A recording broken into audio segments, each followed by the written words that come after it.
हाय सांगवानी आज आमर चिकेन तरकारी होची देखंतो मो सब काटिया सब आमर सब सामान थुआ है ना सब कटाकटी चलो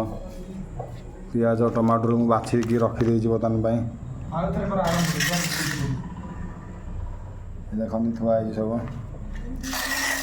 आम मसला बटा है बटा चिकेन हवा आज बटा है सब गुजराती लवंग अलैच और दालचीनी इत्यादि मसला देह पड़ी सब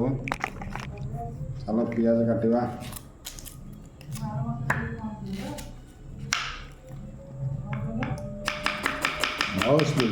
पूरा पैसा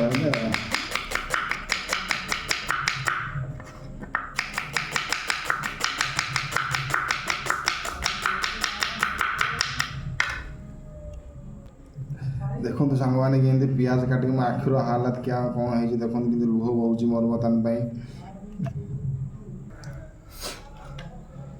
प्रथम चला आग तेल पड़ो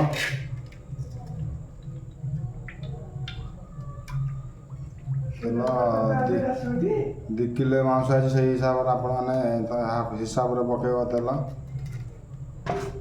तेल पकई सारापर पियाज को कसिक मकई दे पूरा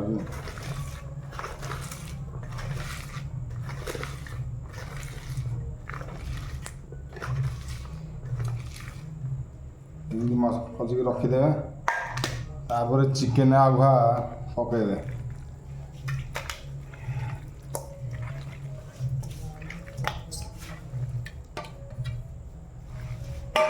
चिकेन पकई सारा गोटे तेल आ चिकेन को मिसईदे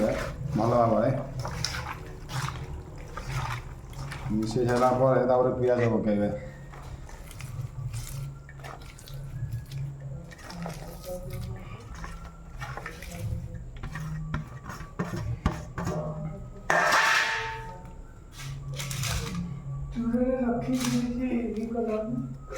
पियाज पकई सारापर बटा मसला बर्तमान बटा होता बटा मसला पकेबे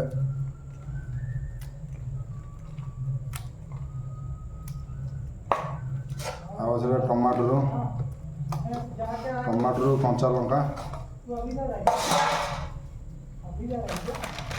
लंका पाउडर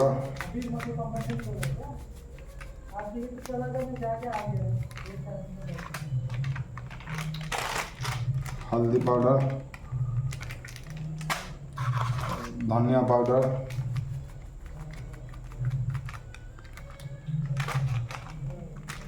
जीरा पाउडर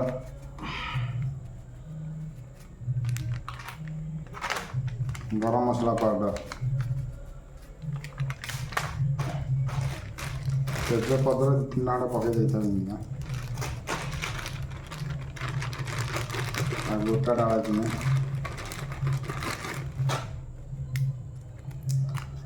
आगे सब पकई भल भाव आगे मकई कसिक फेंटे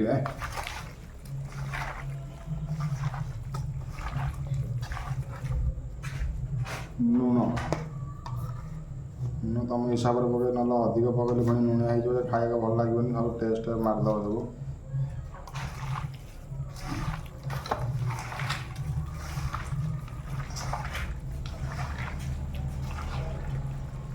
पकई तक 10-15 मिनट घोड़े रखीदे और छाड़ब ना मुझे छाड़ी दूसरी बर्तमान आम 15 मिनट हो सारी ताल गैस बसैया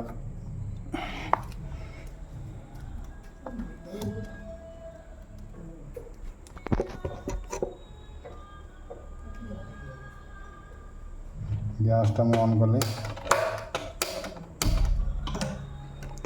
बर्तमान भात बसी भात बसी अब मुझे गैस ऑन कर बर्तमान कड़े बसई 5 मिनट में छाड़ीदे बसिक